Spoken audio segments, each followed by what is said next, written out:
हाँ दोस्तों, एक बात और जो प्रोफेसर साहब कह रहे हैं कि इस देश में कोई दलित मुख्यमंत्री नहीं है, इतने राज्य हैं। सब अगर एक आबादी के रूप में देखा जाए, सबसे बड़ी आबादी है। अगर एक घेरा बनाया जाए किसी उसका, तो सबसे बड़ी आबादी है। तो ये देश के लिए ठीक नहीं है, किसी भी मुल्क के लिए, लोकतंत्र के लिए ठीक नहीं है। देखिए, हाँ दलित आबादी है लेकिन वो स्कैटर्ड है बहुत।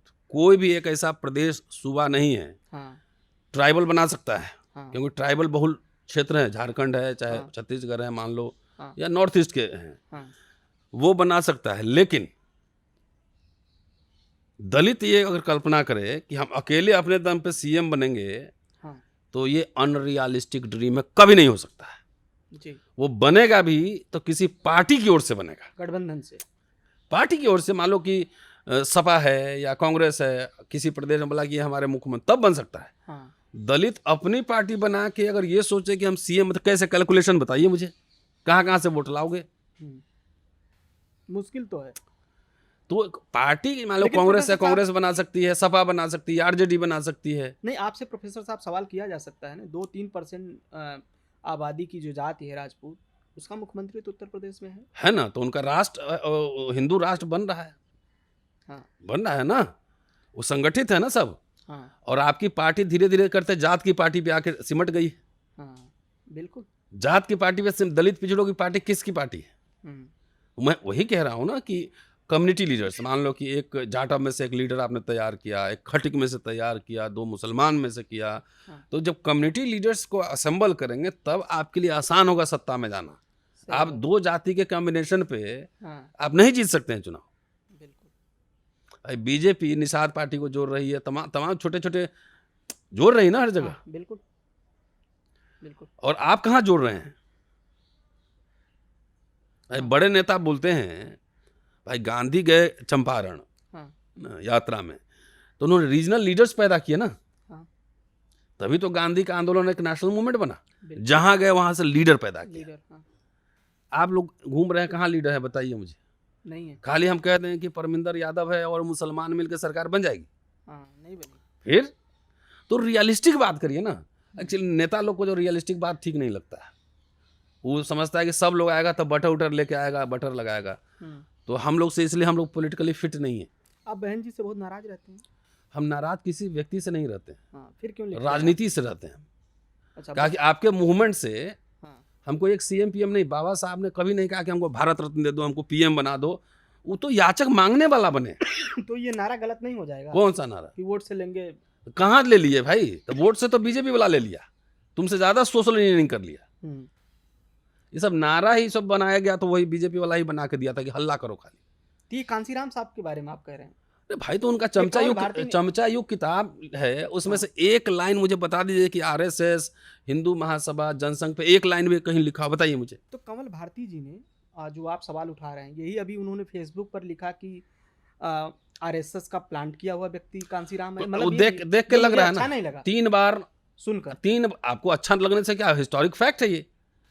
3 बार आप मुख्यमंत्री के से सपोर्ट से बने, बीजेपी के। हाँ। अब और चौथी बार बने तो हाथी गणेश हो चुका था। हाँ। आपके जितने फोटोग्राफ्स हैं वो सब बीजेपी के नेताओं के साथ हैं। हाँ। और बहन जी जाके नरेंद्र मोदी का प्रचार की थी कि नहीं? 2002 में। हाँ गुजरात किया था ना? हाँ किया था। तो ये ऐतिहासिक तथ्य ही बता रहे हैं। और एक तरफ कांग्रेस अलायंस है, एक तरफ बीजेपी अलायंस है। बहन जी को सुना है पहली नौकरी मिली थी टीचर की, मिली थी। वो सरकारी मिली थी कि प्राइवेट मिली थी? सरकारी मिली थी। अब मिल रहा है? नहीं मिल रही। फ्री में यहाँ पढ़ी होंगी दिल्ली यूनिवर्सिटी में।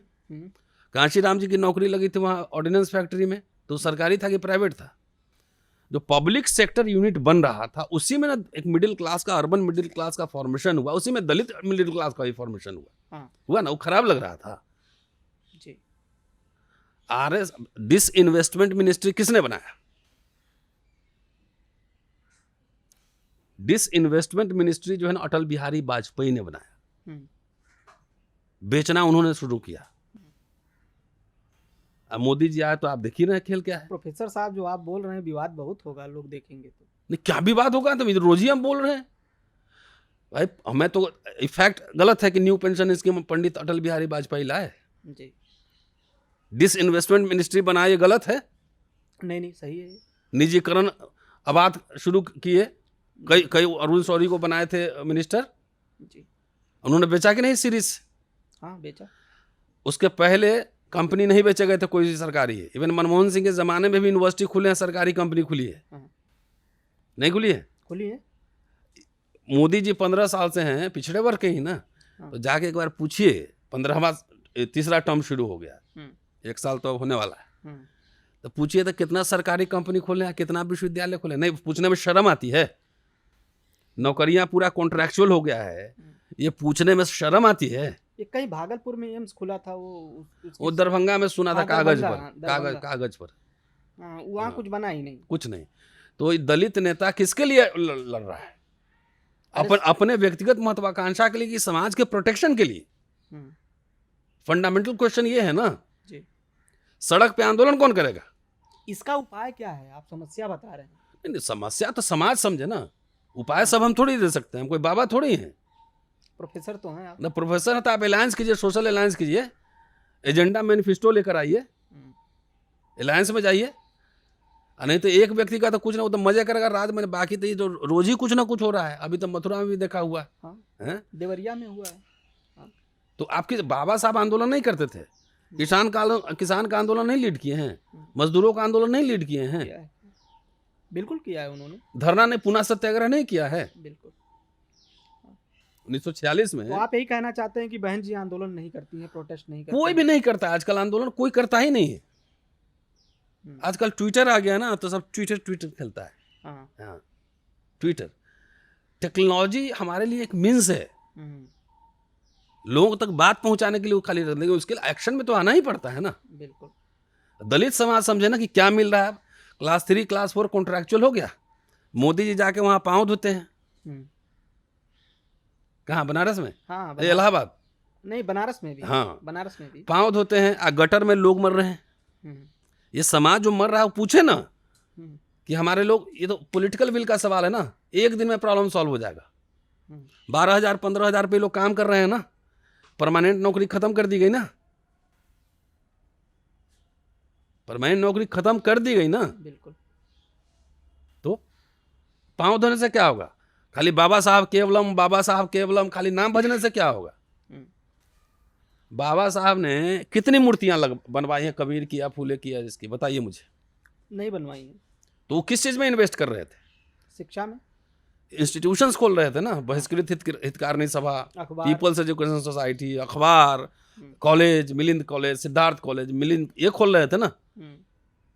कि बाबा साहब को खाली मूर्ति में ढूंढ रहे हो, तो मूर्ति भी तोड़ रहे हैं लोग, देख लीजिए। सही बात। वो जो विरासत उन्होंने दिया, वो कहाँ है विरासत?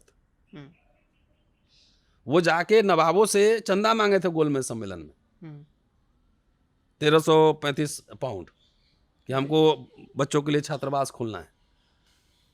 वो सारे देसी राजा को लिखे थे कि 3,25,000 रुपया की आवश्यकता है, मदद कीजिए, हमें सामाजिक केंद्र खोलना है।